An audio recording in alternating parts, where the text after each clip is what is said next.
Saludos cordiales. Yo soy Nelly Patricia Castillejo Padilla, nutricionista dietista, docente de la Universidad CES. Hoy quiero que compartamos un rato hablando sobre la nutrición que se requiere para estar saludable, todos aquellos nutrientes necesarios para gozar de una buena salud. Por eso vamos a hacer un recorrido desde la A hasta la Z por los nutrientes para conocerlos mejor y saber por qué son tan importantes para nuestra salud.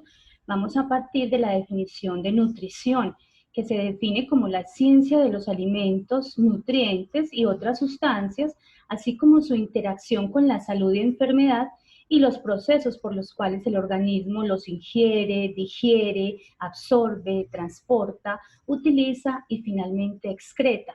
La nutrición entonces nos habla de todos los mecanismos y los procesos fisiológicos que ocurren desde la ingesta del alimento a través de todo el tracto gastrointestinal, su digestión y luego absorción a la sangre y distribución a los tejidos para que sean utilizados y finalmente los productos del desecho de su metabolismo sean excretados. A eso se refiere la ciencia de la nutrición. Ahora, ella habla de alimentos, nutrientes y diferentes sustancias, pero basémonos en los nutrientes que nos convocan en este rato y vamos a definir entonces qué es ese nutriente. Es una sustancia química contenida en un alimento cuya deficiencia genera riesgos de enfermedad o alteración en el crecimiento y desarrollo. Y el grado de afectación de esa deficiencia del nutriente, la severidad, el impacto que tenga, va a depender de la edad, del género y del estado fisiológico del individuo. No será el mismo impacto que genere la deficiencia de calcio, por ejemplo, en una mujer en estado de gestación que en una mujer ya adulta y que no esté embarazada. O no será lo mismo el impacto de la deficiencia de proteínas en un deportista que en un adulto joven, pero que sea sedentario. Entonces, la condición, el estado del individuo, el estado fisiológico, la edad, incluso su estilo de vida, va a, digamos, a depender o condicionar el impacto que pueda tener en su salud esa deficiencia de ese nutriente en especial. También se sabe que puede haber problemas cuando hay exceso, también en el aporte de ese nutriente o de los nutrientes. Ahora, ¿cuáles son los nutrientes que necesitamos para estar saludables? Queremos responder esa pregunta. Entonces resulta que los nutrientes se clasifican en macro y micronutrientes. Los macronutrientes así se llaman porque se requieren en cantidades relativamente grandes, inclusive el requerimiento de los macronutrientes es dado en gramos y estos son metabolizados para producir energía. El requerimiento de los micronutrientes se da es en microgramos o en miligramos. Las cantidades son menores y de ahí el nombre. Igual en el caso de los macronutrientes, que son los que se requieren en cantidad mayor, en gramos. Y una característica importante que tienen los macronutrientes es que se metabolizan para producir energía para nuestro organismo. Estos se clasifican a su vez en carbohidratos, grasas y proteínas, aunque también conocemos el etanol, que sin ser considerado nutriente, sí es una sustancia que aporta energía al organismo y en gran medida. Un grado de etanol aporta 7 kilocalorías. Un gramo de carbohidratos aporta 4 kilocalorías, prácticamente la mitad de lo que aporta el etanol. Un gramo de grasa aporta 9 kilocalorías, es el macronutriente que más calorías aporta a nuestro organismo. Y las proteínas también producen energía, aunque la idea es que las proteínas no se utilicen para generar energía, sino para sintetizar tejido, masa muscular, el crecimiento y el funcionamiento de órganos y sistemas. No obstante, cuando el organismo no tiene suficiente aporte de grasas y carbohidratos, utiliza también las proteínas como fuente energética, metabolizando obteniendo 4 kilocalorías por cada gramo de proteína. Entonces también es importante tener en cuenta esto. Ya aquí va un mensaje importante. Entonces necesitamos de los 3 macronutrientes, porque si la dieta se basa solo en proteínas, muy probablemente esta no se va a utilizar para sintetizar tejido, que es lo ideal, sino que se va a ir solamente a generar energía. Y se sabe que el costo metabólico del uso de las proteínas en generar ATPs, generar energía, es muy alto. Los desechos también nitrogenados que generan son elevados. La carga renal, entonces, que se deriva de allí, también es importante tenerla en cuenta. Así que lo ideal es que las proteínas se usen para síntesis de tejido, para crecimiento, desarrollo, masa muscular, respuesta inmune, y los carbohidratos y grasas se encarguen de la producción energética. Por lo tanto, hay que tener un balance y una inclusión de los 3 macronutrientes en nuestra alimentación. Vamos a hablar un poquito ya de cada uno. Los carbohidratos, empecemos con estos, digamos que están formados en su composición química por las moléculas de carbono, hidrógeno y oxígeno. Se subdividen en varias categorías dependiendo del número de unidades de azúcar presentes. Esta unidad de azúcar es la que está formada por carbono, hidrógeno y oxígeno, y entre más unidades de azúcar tenga el carbohidrato, se va a tomar un nombre diferente con respecto a los de otras unidades de azúcar, como lo vamos a ver enseguida. Es muy importante tener en cuenta estos 3 efectos benéficos que tienen los carbohidratos, como es el estímulo a la insulina, a la generación pancreática de insulina para que haga sus labores anabólicas y para que controle los niveles precisamente de glicemia. También tienen una alta efectividad en respaldo a la proteína, lo que les estaba diciendo hace un momento. La proteína se respalda muy bien en los carbohidratos para la energía, y de esta forma la proteína no va a necesitar generar energía porque va a tener carbohidratos que respalden esa necesidad calórica, y así la proteína se puede utilizar en síntesis de tejido y en otras funciones esenciales. Entonces el carbohidrato va a tener esa alta efectividad en respaldo calórico para que la proteína no tenga que generar energía. Y algo fundamental además es la energía para la sinapsis neuronal. Se sabe que la glucosa es la fuente principal, la fuente por excelencia para la generación de toda la respuesta ejecutiva, intelectual, la sinapsis neuronal, el trabajo de estudio y de respuesta intelectual de la persona. Por lo tanto, tiene unas funciones muy importantes, y vamos a seguir entonces estudiando estos compuestos que, como les decía ahora, dependiendo de las unidades de azúcar que contengan, van a tomar un nombre. Los monosacáridos entonces tienen solo una unidad de azúcar, conocidos como la galactosa, la fructosa, la glucosa misma. Fructosa que está en los vegetales, galactosa que proviene de la lactosa de la leche, y estos tienen una característica, y es que se absorben inmediatamente. Digamos que tienen un tiempo de tránsito intestinal muy corto y pasan al torrente circulatorio rápidamente después de ser ingeridos. Entonces es una característica importante precisamente por solo tener una unidad de azúcar. No requieren unos procesos de digestión muy elaborados ni de mucho tiempo, por lo tanto aportan glucosa rápidamente a la sangre. Los disacáridos ya son 2 unidades de azúcar: maltosa, lactosa y sacarosa.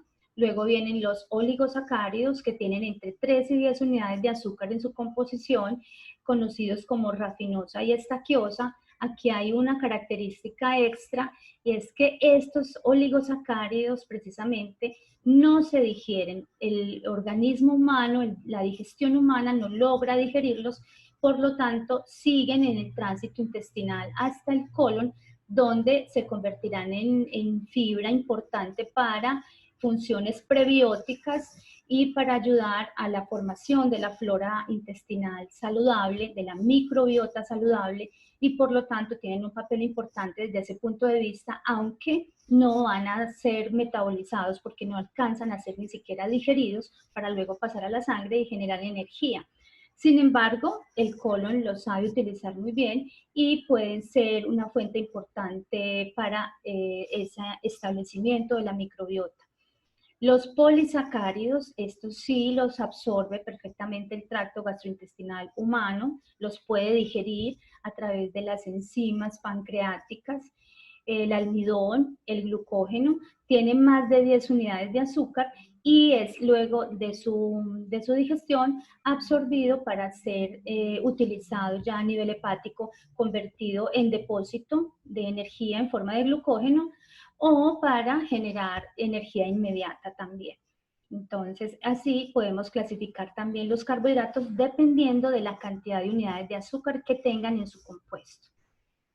En cuanto a las proteínas, pues ya les he hablado un poco de sus funciones, tienen un rol significativo en la mayoría de los procesos biológicos. Existen proteínas estructurales y proteínas involucradas en reacciones bioquímicas, reacciones de transporte, son clave durante la vida fetal para toda la síntesis de tejido, la organogénesis en la vida del embrión. Posteriormente van a seguir aportando toda esa batería de aminoácidos que se requieren para la formación del cerebro y la formación de huesos, la formación de piel. Una vez el niño nace, continúa el requerimiento proteico muy acelerado, muy aumentado, perdón, para mejorar el crecimiento, para potencializar la ganancia de peso y la ganancia en talla. Luego en la adolescencia siguen siendo fundamentales para terminar el estirón puberal, el estirón de la talla final. Entonces, definitivamente las proteínas tienen un rol muy importante en la gran mayoría, si no casi todos los procesos biológicos y son, digamos, el soporte, la estructura de nuestro organismo.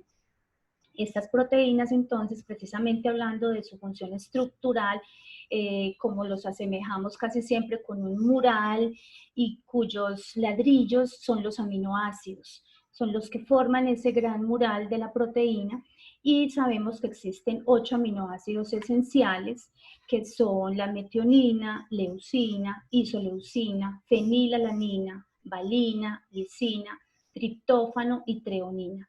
Estos 8 aminoácidos son fundamentales y se les conoce como esenciales porque el organismo humano no los puede obtener endógenamente a nivel hepático ni a nivel muscular, es capaz de producirlos. Entonces hay que ingerirlos en la alimentación, hay que ingerirlos en la dieta para que los pueda utilizar el organismo y son muy importantes para todas esas funciones de las que hemos venido hablando.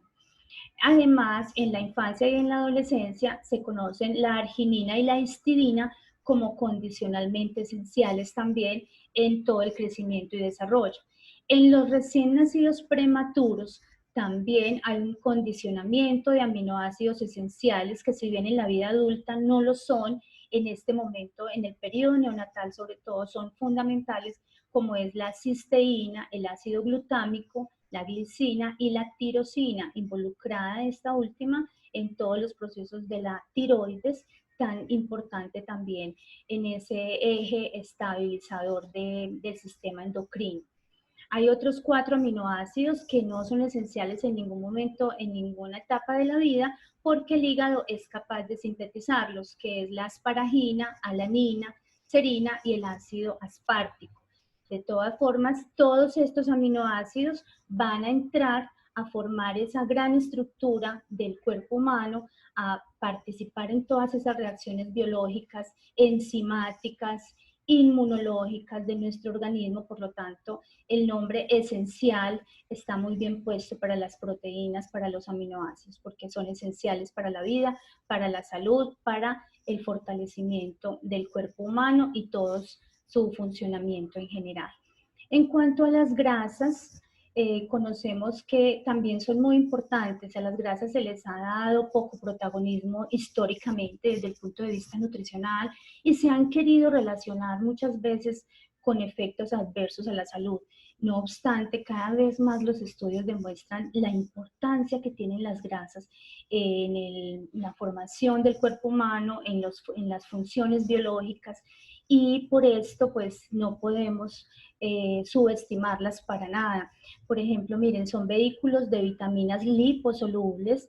Todas las vitaminas liposolubles requieren de las grasas para poderse absorber y transportarse a nivel plasmático. Y las vitaminas también son esenciales para la salud, pero si no tienen un vehículo, entonces no van a poder ni siquiera intentar ejercer su función, porque no van a tener ese vehículo transportador. Son muy importantes las grasas en la termorregulación. El tejido pardo, la grasa parda, como todos sabemos, está involucrado directamente en el control de la temperatura, de nuestra temperatura. Por eso es que los recién nacidos de muy bajo peso, que precisamente lo que menos tienen es tejido adiposo, tejido graso, no van a controlar su temperatura, van a tender a la hipotermia. Y por esto, pues también es un riesgo para la vida. Así que fundamental esta acción tan importante de las grasas. Su alta densidad calórica también le permite ser la principal fuente de reserva energética para el organismo, para todas las funciones, tanto metabólicas como de crecimiento y desarrollo cuando se necesiten, como la actividad física. Por lo tanto, es un papel fundamental de las grasas también para la salud y como coadyuvante en la respuesta de otros nutrientes. Así que es una sinergia de todos los nutrientes que se articulan para obtener una buena salud y una buena nutrición. Las grasas también tienen clasificación desde el punto de vista químico, según el número de dobles enlaces y según el número de átomos de carbono que contenga en su estructura. El número de dobles enlaces les va a dar el nombre de ácidos grasos monoinsaturados cuando solo tiene un doble enlace, poliinsaturados cuando tiene varios dobles enlaces y los ácidos grasos saturados que no tienen ningún tipo de doble enlace en su estructura.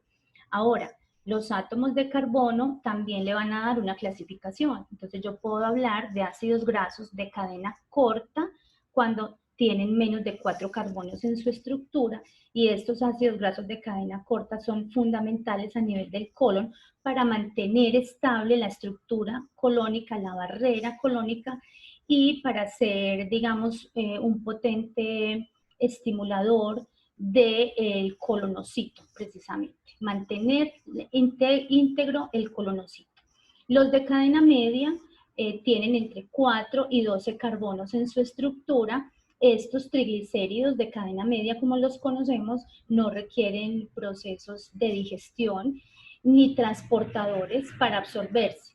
Pasan por difusión simple y no requieren ningún tipo de acción enzimática a nivel digestiva. Entonces son muy útiles cuando hay problemas de mala absorción, de mala digestión de grasas, problemas con la bilis o con resecciones intestinales, con disfuncionalidad digestiva por cualquier origen. Entonces utilizamos los nutricionistas y los médicos triglicéridos de cadena media para nutrir al paciente porque no van a requerir procesos muy especializados de absorción y digestión. Van a ser una fuente inmediata de energía. Los de cadena larga finalmente son los que tienen más de 12 carbonos en su estructura y estos son esenciales para el neurodesarrollo, para el desarrollo de la retina. Estos son los que nos van a aportar los conocidos omega 6 y omega 3, que son esenciales durante toda la vida, pero específicamente en la vida fetal y en los primeros años, donde se está desarrollando el sistema nervioso central y la retina del niño. Así que miremos que las grasas van más allá de un requerimiento energético meramente. Tienen unas funciones también nutricionales muy importantes y nos van a ayudar también a mantener una buena salud. Los ácidos grasos poliinsaturados, como les decía ahora, que son los de cadena larga y que tienen más de 2 dobles enlaces, conocidos como el omega 6, ácido araquidónico, y el omega 3 o linolénico, ácido docosahexaenoico. ¿Por qué los tenemos como equivalentes? Porque los consumimos en forma de linoleico y linolénico, pero en el hígado a nivel ya del metabolismo, cuando son absorbidos y llevados al hígado, se convierten por diferentes reacciones enzimáticas en ácido araquidónico y en ácido EPA y docosahexaenoico, los cuales son los verdaderamente esenciales y los que van a cumplir ese papel del que les hablé del desarrollo del sistema nervioso central y la retina. Por lo tanto, son muy importantes. Se necesitan en pequeñas cantidades de todas formas pero no pueden estar exentos en las dietas, en la alimentación nuestra, tienen que estar presentes. Ahora vamos a hablar de los micronutrientes, vamos a hacer una pausa activa y nos volvemos a encontrar en un momento. Gracias.